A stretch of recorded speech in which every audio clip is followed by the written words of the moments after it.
perkencang warudoyong pak pong ali codhe sapa sing gawe Agong lho ki sapa iki kok gawa kentrongan bareng pak tong Bagong noleh cah edan weh Bambang dengkulmu kuwi. Sapa ya? Rupane kaya Bambang ya. Oh ya sing nulungi ayo. Lho. Kita kok ora bosok karo panjenengan ulun. Bagong, ngerti ya? Ulun ki dewa. Aduh, Bu Kulun. Sembah mabukti kula konjuk Bu Kulun. Ulun tampa karya bombong tias ulun pangestunipun tanpa nama. Kula pundi nggo jimat paripendhahan ing katusan. Bu Kulun mboten nginten bilih paduka Kulun Sang Hyang Brahma. Nyawur kita. Kita iki jane ngerti dewa apa ora to? Ngertos Bu Kulun. Orang-orang. Wong bapak kula niki nggih dewa, dadine kula nggih hafal kali dewa. Ulun sapa? Bathara Yamadipati. Ngawur. Salah. Bathara Wisnu.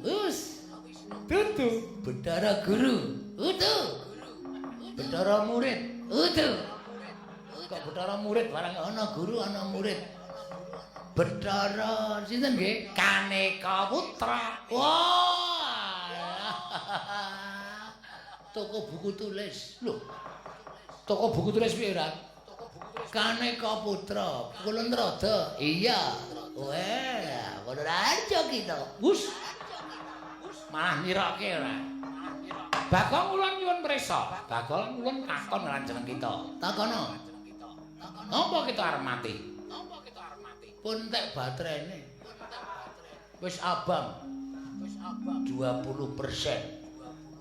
Mula kudu mati. Aja, kita nek mati ora prayoga. Kita kuwi ora kena mati. Lah, sebabe napa kula mboten nyang mati kok nyatane kula nek urip ya mengardi pateni karo Ndara Janaka karo Ndara Werkudara. Padahal kula ora ngerti luput kula napa, kleru kula napa, karo dipateni. Ayo. Ngerti ora? Bekakan Kusike kita iki ora ngawur to, karo dewa kok sak karepe dhewe lah.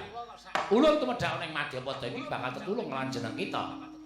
Terus carane kita aja mati. Ning kita mukti ya. Wong arep mati kok malah kon mukti dewa iki